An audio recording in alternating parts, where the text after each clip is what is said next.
नमस्कार, मैं रवीश कुमार। अमेरिका के राष्ट्रपति ट्रंप अपने विदेश सचिव रूबियो के साथ G7 की बैठक छोड़कर वॉशिंगटन के लिए क्यों रवाना हुए?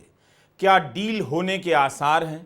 कनाडा से लौटते वक्त एयरफोर्स वन विमान में ट्रंप ने पत्रकारों से कहा कि उनका इरादा सीज फायर नहीं है, वे अब इस मामले को जड़ से खत्म करना चाहते हैं और इसके लिए ईरान को पूरी तरह से अपना परमाणु कार्यक्रम छोड़ना ही पड़ेगा। ट्रंप ने यह भी कहा कि अगले 2 दिन में इस्राइल कुछ ऐसा करेगा जिसे किसी ने नहीं देखा होगा। तो इसका क्या मतलब है? ट्रंप क्या अब नेतन्याहू की भाषा बोलने लगे हैं? ट्रंप की यह भाषा बता रही है कि ईरान इराक या गजा की तरह घेर लिया जाने वाला है, उसकी बर्बादी सामने खड़ी है। देखना है कि ईरान इसका सामना कैसे करता है। क्या ईरान अपने परमाणु कार्यक्रम को पूरी तरह बंद कर देगा?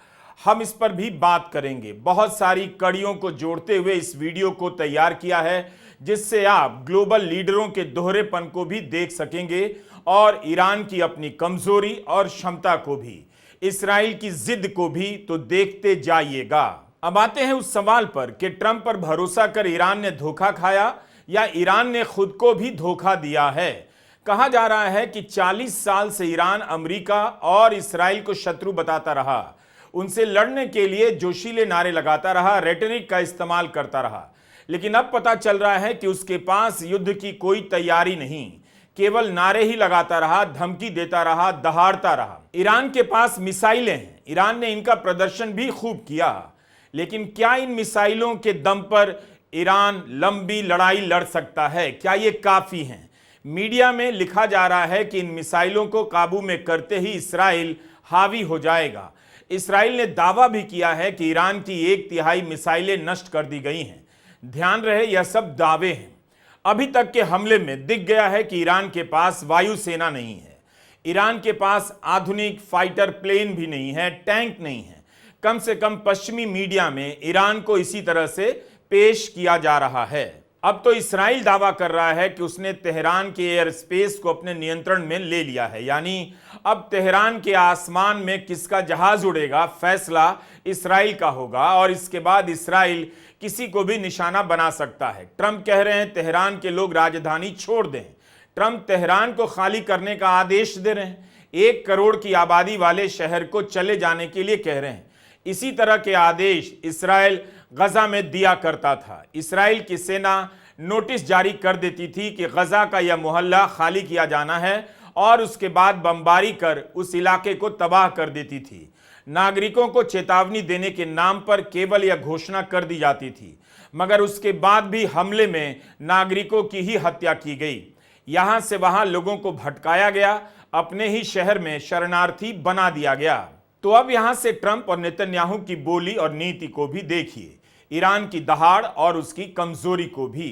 तेहरान में 1 करोड़ लोग रहते हैं, न्यूयॉर्क जैसा बड़ा शहर है। इतने लोगों को ट्रंप कहीं भाग जाने की बात कर रहे हैं। इस्राइल से कोई अपील नहीं कर रहे हैं। इस्राइल की पूरी आबादी करीब 1 करोड़ की ही है और उसके लिए 1 करोड़ आबादी को तेहरान से भागने की बात कही जा रही है। पश्चिमी मीडिया के अखबारों का कवरेज ही सबसे बड़ा है, उन्हीं के संवाददाता इन इलाकों में हैं और वहां से रिपोर्ट कर रहे हैं, लेकिन उनके कवरेज को भी ध्यान से देखने की जरूरत है। कुछ अखबारों में ईरान को शक्तिशाली दिखाया गया है, ट्रंप पर सवाल किए जा रहे हैं, अमेरिका पर सवाल किए जा रहे हैं, लेकिन कईयों में सारी रिपोर्ट इस्राइल के एंगल से लिखी जा रही है कि उसके हमले से ईरान तबाह हो रहा है, बिजली पानी सब बंद है, वहां तेहरान से लाखों लोग भाग रहे हैं। दूसरी तरफ कम पता चलता है कि इस्राइल में क्या हो रहा है, वहां की जनता किस मानसिक स्थिति में है। यहां तक कि इस्राइल ने ईरान के टीवी चैनल पर हमला बोला तो पश्चिमी मीडिया चुप रह गया। बहुत कुछ ईरान पर भी निर्भर करेगा कि वह पश्चिमी मीडिया और उसके जानकारों की थ्योरी को गलत साबित करने की स्थिति में है या नहीं। पश्चिमी मीडिया के पन्नों पर ईरान कभी भी मसल दिया जाने वाला देश बता दिया जाता है और ईरान की असली ताकत को बताने वाला मीडिया शायद बहुत कम है। ईरान की सरकारी मीडिया एजेंसियों में बहुत दम नजर नहीं आता। भारत के अखबार द हिंदू ने अपने संपादकीय में इस्राइल को रोग नेशन लिख दिया है। हिंदी में मतलब हुआ इस्राइल एक उदंड राष्ट्र है जिसके अवैध एक्शन से पूरे इलाके में शांति प्रभावित हो रही है। इन सब के बीच G7 की बैठक छोड़ वॉशिंगटन के लिए रवाना होने के समय ट्रंप ने कहा कि वो यानी ईरान डील चाहता है। जैसे ही मैं यहां से निकलूंगा हम कुछ भी करेंगे, मगर अभी मुझे यहां से जाना होगा। ट्रंप की एक बात अच्छी है, वे बाकी देशों के प्रमुखों के साथ अपने सहायक की तरह बात करते हैं। कनाडा से निकलते ही उन्होंने सोशल मीडिया पेज ट्रुथ पर फ्रांस के राष्ट्रपति मैक्रों को सुना दिया कि प्रचार के भूखे मैक्रों ने कह दिया है, मैं इसलिए G7 की बैठक से निकला हूं क्योंकि ईरान और इसराइल के बीच डील करने जा रहा हूं। यह बिल्कुल गलत है। मैक्रों को कुछ नहीं पता मैं वॉशिंगटन के लिए क्यों निकला हूं, लेकिन इसका सीज फायर से कोई लेना देना नहीं, उससे भी बड़ा कुछ होने वाला है। मैक्रों जानबूझकर ऐसा करते हैं या ऐसा हो जाता है, लेकिन हमेशा गलत होते हैं। हुआ यह था कि मैक्रों ने बयान दे दिया कि ट्रंप ने सीज फायर का प्रस्ताव रखा है, अगर यह हो जाता है तो फ्रांस समर्थन करेगा। बस ईरान में शासन परिवर्तन एक रणनीतिक चूक होगी। ट्रंप ने मैक्रों को पब्लिक में ही फटकार दिया। अगर सीज फायर के लिए ट्रंप वॉशिंगटन नहीं गए हैं तो क्या बड़ा हो सकता है? क्या अमेरिका ईरान पर हमला करेगा? ईरान तो मानता ही है कि हमले में अमेरिका भी शामिल है। क्या अमेरिका और इसराइल को लगने लगा है कि ईरान को लेकर उन्होंने जो भी प्लान बनाया है वो अब हासिल होने जा रहा है? ईरान अब उनके कब्जे में आ जाएगा और मध्य पूर्व की जमींदारी इसराइल को सौंपकर अमेरिका आराम से ताइवान पर फोकस कर सकेगा। पूरा इलाका चुनौतियों से अमेरिका के लिए कई दशकों तक खाली हो जाएगा। ट्रंप के बयानों में दोहरेपन को आप पकड़ते रहिए, इससे ट्रंप को फर्क नहीं पड़ता। पत्रकार मेहदी हसन ने ट्रंप के एक पुराने ट्वीट को खोज निकाला है। 17 सितंबर 2013 के इस ट्वीट में ट्रंप कह रहे हैं, मैं भविष्यवाणी करता हूं कि अपनी इज्जत बचाने के लिए एक दिन ओबामा ईरान पर हमला करेंगे। विडंबना देखिए, अब वही ट्रंप ईरान पर अब तक के निर्णायक हमले में भागीदारी करते हुए नजर आ रहे हैं। ट्रंप ने एक बार नहीं कहा कि इसराइल ने बातचीत में शामिल लोगों को क्यों मारा, बातचीत और डील का इंतजार क्यों नहीं किया। डील फेल होने का कोई आरोप इसराइल पर ट्रंप नहीं लगाते, जबकि ईरान बार बार आरोप लगा रहा है कि इसराइल इसी डील के विरोध में था, इसलिए उसने हमला किया और डील में शामिल वैज्ञानिकों की हत्या कर दी। यह भी आरोप लग रहा है कि ट्रंप ने ईरान को उलझाए रखा ताकि इसराइल पीछे से हमला कर सके और अब आगे कोई भी ट्रंप पर भरोसा करने से पहले 10 बार सोचेगा। लेकिन यह सवाल ईरान से भी है कि ईरान ने क्यों भरोसा किया। इसराइल और अमेरिका के बीच इतनी गाढ़ी दोस्ती के बाद भी अमेरिका पर कैसे भरोसा कर सकता है? और अपने को बचाने के लिए ईरान ने बम क्यों नहीं बनाया, हथियार क्यों नहीं जुटाए? रही बात बम की, तो ट्रंप प्रशासन ने जिन्हें राष्ट्रीय खुफिया निदेशक बनाया है, तुलसी गबार्ड, उन्होंने कहा है कि ईरान ने बम नहीं बनाया है। तब भी ईरान के परमाणु ठिकानों को नष्ट किए जाने की बात हो रही है। तो ईरान की किस परमाणु क्षमता को अमेरिका नष्ट कर देगा? ईरान के विदेश मंत्री अरागिची ने कहा है कि ईरान ऐसी किसी भी डील के लिए तैयार है जो उसे परमाणु हथियार हासिल करने से रोके, बशर्ते कि वह इस युद्ध को खत्म करे। मगर यह भी कहा कि ईरान ऐसी डील को नकार देगा जो परमाणु क्षमताओं पर उसके वैध अधिकारों पर अंकुश लगाएगी। बम को लेकर ईरान और इसराइल के नजरिए को भी समझना बहुत जरूरी है। क्या ईरान ने बम बना लिया? किसी ने इसकी पुष्टि नहीं की। क्या ईरान बम बना सकता है? ईरान इससे इनकार करता रहता है। अमेरिका में भी लोग नहीं मानते ईरान ने बम बनाया है। अब ट्रंप अचानक से कहने लगे कि उन्हें परवाह नहीं कि ईरान क्या कहता है, लेकिन ईरान बम बनाने के करीब है। ऐसा लगता है कि इराक युद्ध की तरह एक और झूठ को गले लगाने का फैसला कर लिया गया है। ट्रंप की यह नई लाइन है। इसका मतलब है कि वे बम बनाने और डील को लेकर लगातार लाइन बदलते जा रहे हैं और इसराइल की लाइन पर आते जा रहे हैं। बम से जुड़ा एक और मसला है, क्या ट्रंप ईरान पर दबाव डाल सकते हैं कि वह नागरिक इस्तेमाल के लिए यूरेनियम का संवर्धन ना करे? ईरान कहता है संवर्धन यानी एनरिचमेंट उसका अधिकार है, यानी परमाणु शक्तियों का विस्तार करना उसका अधिकार है। ईरान सरेंडर नहीं करेगा, नागरिक इस्तेमाल के लिए संवर्धन की बात पर अड़ा रहेगा। अब ईरान को लगता है कि अटैक में अमेरिका भी शामिल है, तो वह कैसे बातचीत के लिए यकीन करे। ईरान के विदेश मंत्री अरागाची ने कहा कि इसराइल ने ईरान को बम बनाने से रोकने के लिए पहले ही हमला नहीं किया। ईरान तो इससे इनकार करता रहा कि बम बनाया है। इसराइल ने हमला किया कि डील की बातचीत पटरी से उतर जाए। तो साफ है कि नेतन्याहू को ना तो कूटनीति चाहिए, ना बातचीत। नेतन्याहू इस बात पर अड़े हुए हैं कि ईरान को नागरिक इस्तेमाल के लिए यूरेनियम एनरिचमेंट का अधिकार नहीं मिलना चाहिए। अगर मिल गया तो एक दिन वह बम बना लेगा। इसलिए वे डील का किसी भी तरह से विरोध करना चाहते हैं। उन्हें लगा कि अगर डील हो गई तो ईरान के न्यूक्लियर प्रोग्राम को नष्ट करने का उनका मकसद कभी पूरा नहीं होगा। लेकिन बिना अमेरिका के समर्थन के इस्राइल ईरान के परमाणु संयंत्रों को नष्ट नहीं कर सकता है। अब यह भी कहा जा रहा है कि अमेरिका ईरान के परमाणु ठिकानों पर हमला कर सकता है। अमेरिका में इस्राइल के राजदूत याखिएल लाइटर ने कहा है कि अमेरिका ही एक अकेला ऐसा देश है जिसका बम फोर्डो परमाणु ठिकानों तक पहुंच सकता है। इससे एक और अर्थ निकलता है कि इस्राइल ने पहले दिन दावा किया था कि ईरान के परमाणु ठिकानों को नष्ट कर दिया गया है, सही नहीं। इस राजदूत ने यहां तक बोला है कि गुरुवार यानी 19 जून की रात को ऐसा हमला होगा जिसके सामने लेबनान का बीपर अटैक साधारण लगेगा। ईरान को बम भी बनाने नहीं देंगे और वहां सत्ता परिवर्तन भी करेंगे। परमाणु क्षमता नष्ट करने के साथ साथ सत्ता परिवर्तन की भी धमकी दे रहा है। नेतन्याहू ईरान में सत्ता परिवर्तन और खामेनेई की हत्या की बात करने लगे हैं। कहते हैं खामेनेई की मौत से यह संकट हल हो जाएगा, बढ़ेगा नहीं। ऐसा लगता है कि दुनिया सद्दाम हुसैन, मुअम्मर गद्दाफी की तरह खामेनेई का हाल देखने जा रही है। और यही नहीं, अरब देशों की एक बार फिर से चुप्पी और भागीदारी भी देखेगी। खुलेआम ईरान के सुप्रीम लीडर और शिया धर्मगुरु की हत्या की बात हो रही है।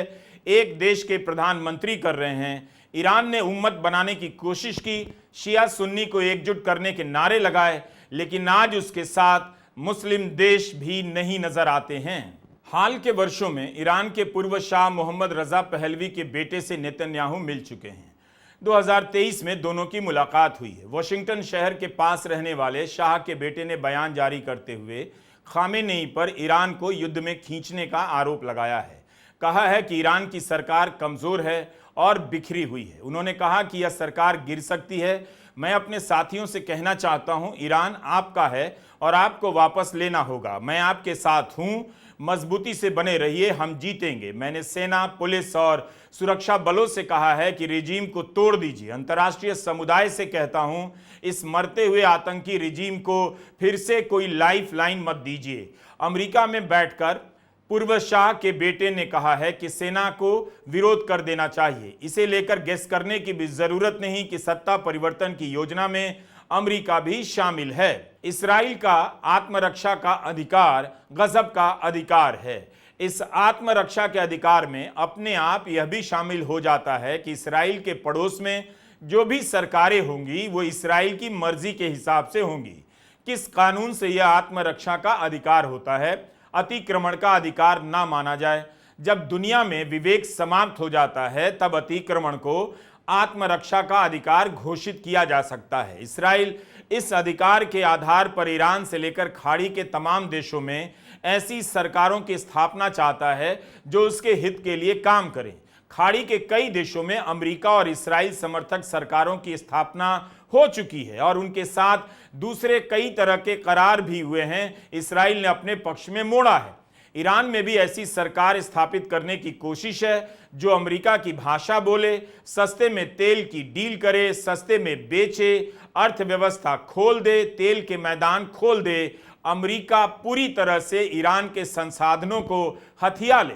मध्य पूर्व के विश्लेषक कहते हैं कि अगर अब इस्राइल रुक गया और ईरान में सत्ता परिवर्तन नहीं हुआ तो यह नेतन्याहू की हार होगी। 2003 से ईरान नेतन्याहू के एजेंडे पर है। इस्राइल के पास इसके लिए इस समय से अच्छा मौका कभी नहीं आएगा। इसलिए नेतन्याहू किसी भी हाल में पीछे नहीं हटेंगे।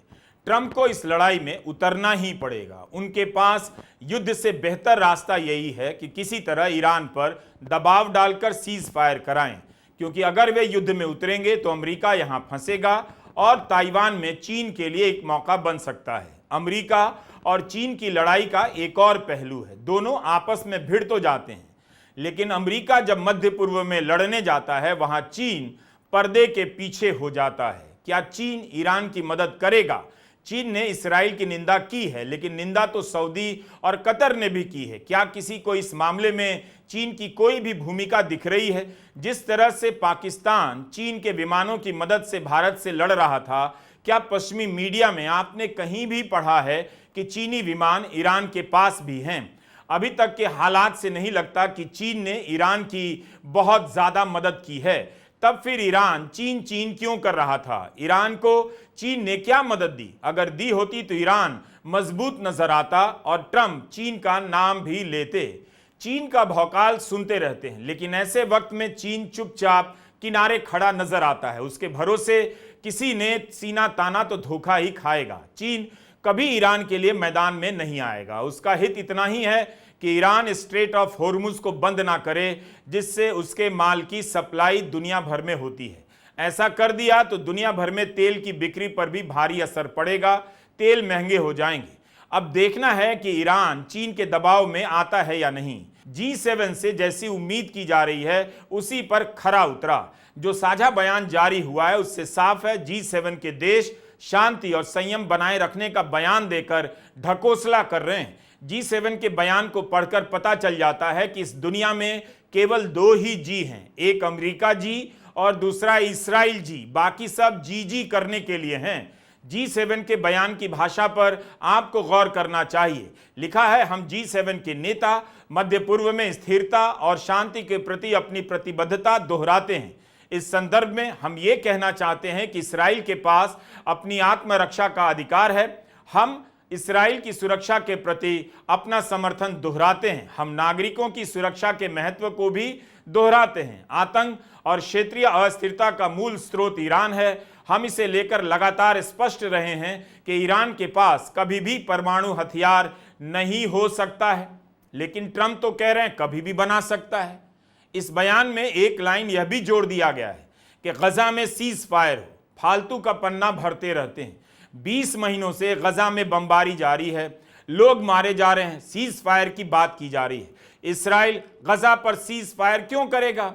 इसके लिए किसी भी 7, 10 या 20 ने क्या कर लिया है? इस्राइल पर कभी ठोस तरीके से किसी भी सुपर पावर ने दबाव बनाया? आप भी सोचिए, जो देश हर दिन गजा पर बम गिरा रहा है, रुकने का नाम नहीं ले रहा, किसी की बात नहीं सुन रहा, आप उस देश का हौसला यह कहकर बढ़ा रहे हैं कि सारी गलती ईरान की है। इस्राइल को आत्मरक्षा में हमला करने का अधिकार है। कहीं भी G7 के बयान में इस बात का जिक्र तक नहीं कि इस्राइल ने ईरान पर तब हमला किया जब ईरान अमेरिका से बात कर रहा था न्यूक्लियर डील के लिए। 5 दौर की बातचीत हो गई थी, 6ठे दौर की होने वाली थी। बातचीत में शामिल ईरान के प्रतिनिधियों को भी मार दिया गया। G7 इस पर भी चुप रह गया। लोग ट्विटर पर इस्राइल का ट्रैक रिकॉर्ड याद दिला रहे हैं। हमास की ओर से युद्ध विराम की बातचीत करने वाले इस्माइल हानिये को तेहरान में ही मार डाला गया। 1948 में संयुक्त राष्ट्र के स्वीडिश मूल के नेगोशिएटर को भी मार दिया गया। फिलिस्तीन के साथ शांति कायम करने की कोशिश करने वाले अपने ही राष्ट्रपति यित्ज़ाक रबीन की हत्या कर दी गई और अब ईरान के उन नेताओं की हत्या कर दी गई जो बातचीत कर रहे थे, डील के लिए तैयार थे। ईरान की जनता क्या चाहती है कहना मुश्किल है। बांग्लादेश में आपने देखा रातों रात सत्ता परिवर्तन हो गया। सीरिया में देखा, जिसे आतंकवादी घोषित किया गया था इनामी, उसे ही राष्ट्रपति बना दिया गया। अब सीरिया ईरान के खिलाफ अपने एयर स्पेस का इस्तेमाल होने दे रहा है। आतंकवादी को राष्ट्रपति बनाया गया तो क्या आपने नोट किया नोट कि आतंकवाद को परिभाषित करने की बात करने वाले प्रधानमंत्री मोदी ने इस पर कुछ भी कहा हो? ग्लोबल लीडर को इस पर तो बोलना ही चाहिए था। प्रधानमंत्री मोदी ने ग्लोबल मंच पर कितने ही भाषण आतंकवाद पर दिए हैं, लेकिन सीरिया की इस घटना पर चुप्पी क्यों साध गए? एक और बोगस थ्योरी की बात यहां जरूरी है। इलाके में व्यापक युद्ध छिड़ जाएगा या एक ऐसा भूत है जो सबसे पहले नचाया जाता है, फिर यह भूत अचानक गायब हो जाता है। गजा के समय भी कहा गया कि इस्राइल ने गजा पर हमला किया तो पूरे क्षेत्र में युद्ध छिड़ जाएगा। अरब फिलिस्तीन के समर्थन में उतर आएंगे। इस फर्जी थ्योरी को लेकर खूब पन्ने भरे गए। चारों तरफ से इतनी बार इसे दोहराते हैं कि सुनते हुए हम लोग भी अपनी बातों में जोड़ने लग जाते हैं कि पूरे इलाके में युद्ध छिड़ सकता है। 20 महीने से गजा में दिन रात नरसंहार चल रहा है। इस इलाके में युद्ध छिड़ने की बात 100% गलत साबित हुई। अब एक बार फिर से इस फर्जी थ्योरी को हवा दी जा रही है कि ईरान और इस्राइल से इलाके में व्यापक युद्ध छिड़ जाएगा। जब 2015 की डील हो रही थी तब खाड़ी के देश कहा करते थे युद्ध छिड़ जाएगा, पर डील हुई 3 साल तक युद्ध नहीं हुआ, डील खत्म हो गई, 7 साल में युद्ध हो गया। तो दुनिया के नेता लोगों को उल्लू बनाते हैं, सब उल्लू बनते हैं। सबको पता है सऊदी अरब से लेकर कतर तक सब अमेरिका और इस्राइल के प्रभाव में हैं और इस्राइल पर निर्भर भी। अरब देश निंदा करेंगे, ईरान का साथ नहीं देंगे, वही करेंगे जो पहले भी किया है गजा के समय। कई सालों की बातचीत के बाद 2015 में ईरान P5+1 देश यानी चीन, फ्रांस, जर्मनी, रूस, ब्रिटेन और अमेरिका ने परमाणु संधि की। इसे JCPOA का नाम दिया गया, joint comprehensive plan of action. इस डील के तहत ईरान पर लगे प्रतिबंध हटाने के बदले उसके परमाणु प्रोग्राम पर अंकुश लगाए गए। उस समय के अखबारों में खबरें छपती थीं कि सऊदी अरब और इस्राइल डील का विरोध कर रहे हैं। 2016 में जब ओबामा सऊदी अरब की यात्रा पर आए तो उनके स्वागत में नहीं गए, कह दिया कि नमाज पढ़ने गए हैं। जबकि बुश के स्वागत में एयरपोर्ट तक गए थे, उन्हें अपने फार्म हाउस में बुलाया। बाद में खाड़ी के देशों ने इस डील को स्वीकार भी किया, लेकिन खुलकर कभी स्वागत नहीं किया, क्योंकि खाड़ी के इन देशों को ईरान खतरा लगता है। यही वो डील थी जिसका ट्रंप ने सत्ता में आते ही विरोध करना शुरू कर दिया। 2018 में अमेरिका इससे बाहर हो गया, कोई नहीं रोक पाया। गजा के समय खाड़ी के देश फिलिस्तीन के हक में नहीं आए तो ईरान के लिए क्यों आएंगे? इसलिए ईरान और इस्राइल के बीच युद्ध जितना लंबा खिंच जाए, खाड़ी के देश खाड़ी में ही पड़े रहेंगे। अमेरिका की राष्ट्रीय खुफिया निदेशक तुलसी गबार्ड ने 2019 में एक बयान दिया था, उसे फिर से देखिए। 14 मई 2019 का यह बयान है। तुलसी गबार्ड कहती हैं कि ट्रंप कहते हैं कि वे ईरान के साथ युद्ध नहीं चाहते हैं, लेकिन वे युद्ध ही तो चाहते हैं, क्योंकि यही सऊदी अरब भी चाहता है, यही नेतन्याहू भी चाहते हैं, यही अलकायदा, ट्रंप के राष्ट्रीय सुरक्षा सलाहकार John Bolton, Nikki Haley, neo conservatives और नियो लिबरल्स भी चाहते हैं। ट्रंप ने उनको आगे रखा, अमेरिका को नहीं। President Trump says that he doesn't want war with Iran, but that's exactly what he wants. Because that's exactly what Saudi Arabia, Netanyahu, Al-Qaeda, Bolton, Haley, and other neocons and neolibs want. That's what he puts first, not America. बयान बदल बदल कर global leader आपको confusion में रखते हैं। जनता का काम कंफ्यूज होना रह गया है। इस्राइल समय के हिसाब से बयान बदलता रहता है, टारगेट भी।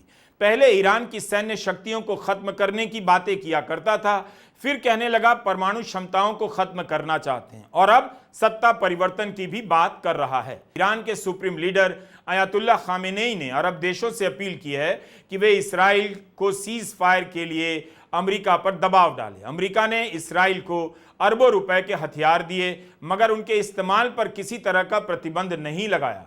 हथियारों का इस्तेमाल किस तरह होगा, नागरिकों पर होगा या नहीं, दूसरे देश में सत्ता बदलने के लिए होगा या नहीं, यह तय करने की आज़ादी इस्राइल के पास है। एक तरफ ब्रिटेन कह रहा है दोनों देशों को पीछे हटना चाहिए, मगर दूसरी तरफ इस्राइल के लिए फाइटर जेट भी भेज रहा है।